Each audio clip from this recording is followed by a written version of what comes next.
Peyton Place.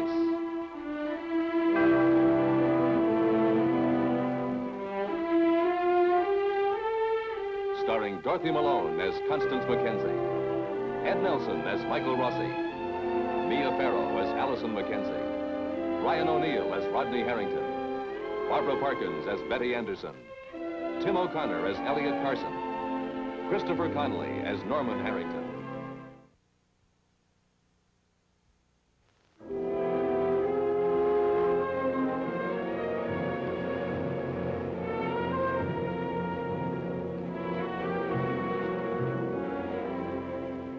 Charged with the murder of Joe Chernak, this afternoon Rodney Harrington testified in his own behalf. The only other witness for the defense is an 8-year-old child, a deaf child, Kim Shuster. For besides Rodney, Kim is the only person who saw Joe die. You go on inside, I'll get the bags. All right, David. Come on, Kim.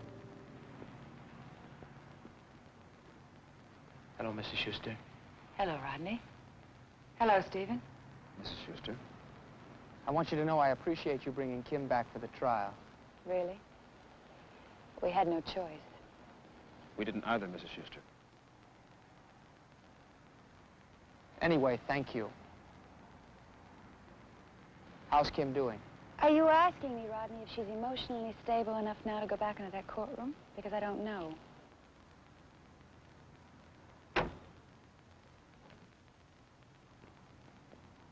Gentlemen, what time should we be in court tomorrow? Well, I'll be there at 9:45. Court convenes at 10 o'clock. Kim will be the first one on the stand. All right. Well, goodbye.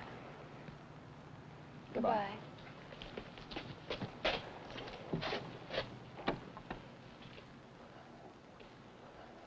I saw no point in lying. I don't like being back here, and I am worried about Kim's emotional stability. Let's go in. I know. It seems selfish. But I really can't help it.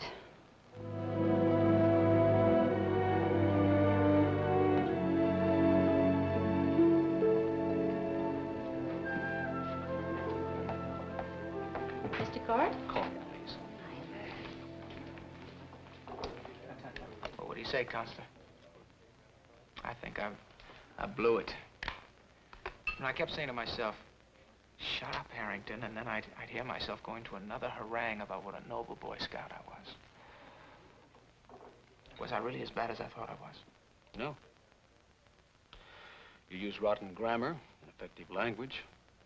You didn't emphasize any of the things I told you to emphasize. Generally speaking, you made a good impression. A good impression. You sounded honest, which was the only reason I put you up in the first place. Then you blew it by not having the sense to say, yes, Joe Chernak's death was an accident.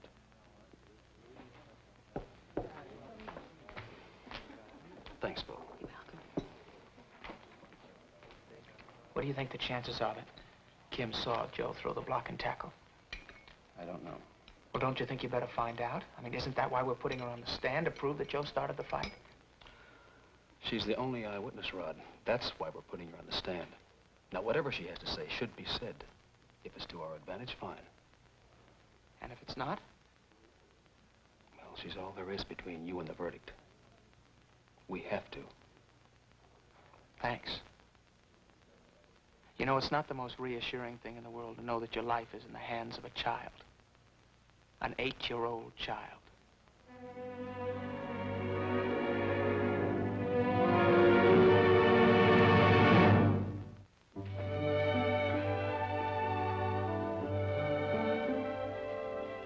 So drafty in here. How can you sit around in a short skirt?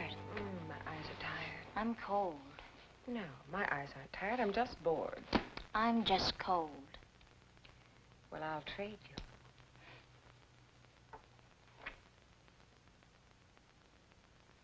Did I tell you Allison was in court today? No. Mm-hmm. Well, that's good news, isn't it? I mean, the fact that she's able to be up and around. Yes. How did she look? Fine, a little thin, and she had short hair. I used to envy that long golden hair of hers. Rodney must have been pleased to see her there. I'm sure he was. He didn't know that she was coming. I mean, he didn't invite her. She just arrived. Why don't we ever have a fire in the fireplace? These cold nights, it could warm the house. All right, Betty, what is it? It's just cold in here, that's all.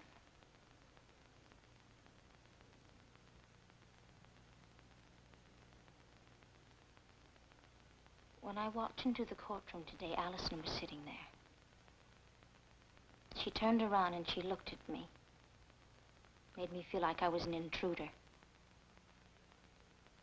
All morning, I sat there feeling that way, like an intruder. They've broken up, you know, Allison and Rod. No, I didn't know. Well, if she went to the trial, her first trip out of the hospital. I know. I talked to her and tried to find out why she came. How she felt about Rod. Betty, are you competing with Allison?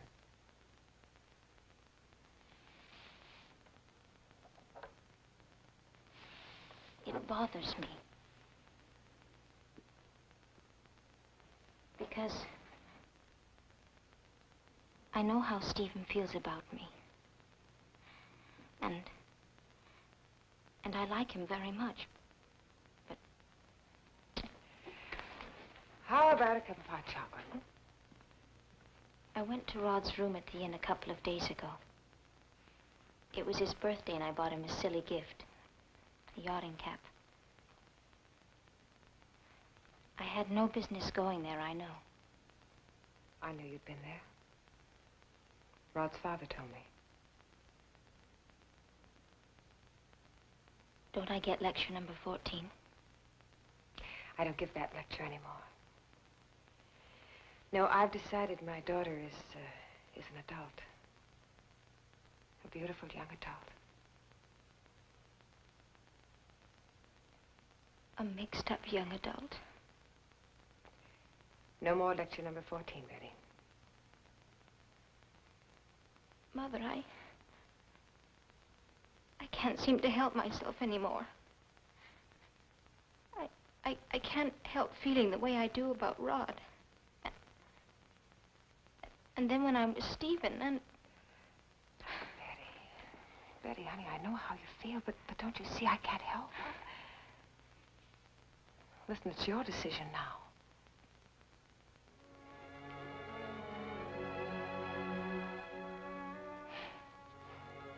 I'll get that chocolate. Yeah.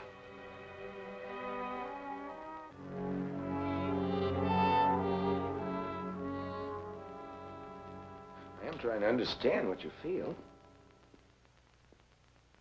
I told you I was worried when I was sitting in the courtroom watching Rodney being questioned and questioned for something he didn't do.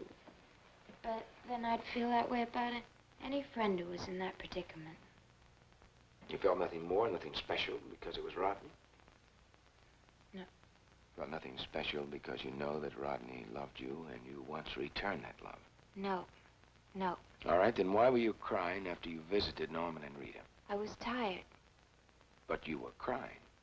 I was physically exhausted. It is physically exhausting to suppress your emotions. When I'm stronger, I won't break down like that again. Don't say that. Don't even think that. The fact that your feelings broke through is what means you're getting better. The shame you feel because you were born illegitimate has forced you to deny every impulse or need you have to feel love or to express love. As strong as that resistance has been, your feelings still push through. And when you get stronger, you'll know what you feel, be able to express what you feel. That's being healthy. Well, it's good evening. Hello? Well, I'll drop in and see you on my way home, huh?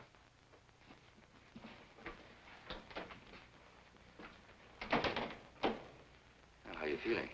Feeling all right, thank you. Trip to court was a little bit tiring. I'm sure it meant a lot to Rodney seeing you there. I hope so. You can sit down, you know. I'm not going to have another tantrum.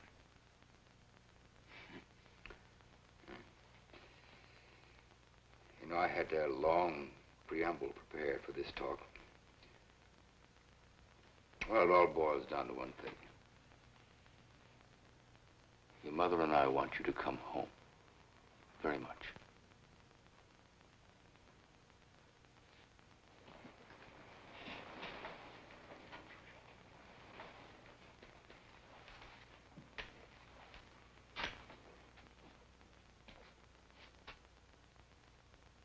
I'll come home as soon as Dr. Rossi says I'm ready.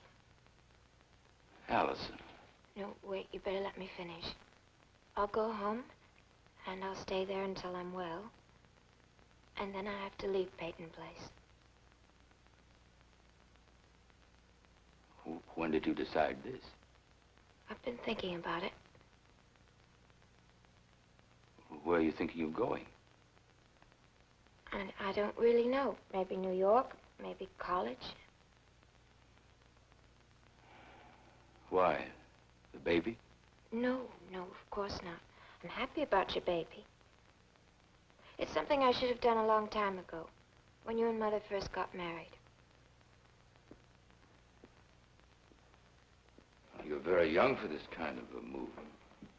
18 isn't all that young. I know.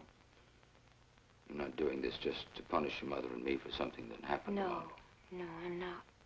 At least I don't think I am. No, I just want to get away. That badly. Well, it's something everybody has to do. Children grow up, they go out into the world, they start lives of their own. The fathers want to hold you back. But that's selfish. I have to be selfish. I love you. All right. You told me your plans. Now I'll tell you mine. You're not just any 18-year-old. And I'm not just any father. I had to wait too long to know you, to enjoy you, to give you the love I wanted to give. So, you come home and your mother and I will welcome you with open arms. And we are going to fight.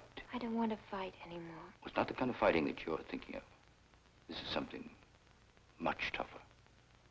Your mother and I are going to fight with everything we have to keep you here. Are you ready to face that kind of a battle? I've made up my mind, I told you. That isn't what I asked. I asked if you were ready. Because I warn you, your mother and I are.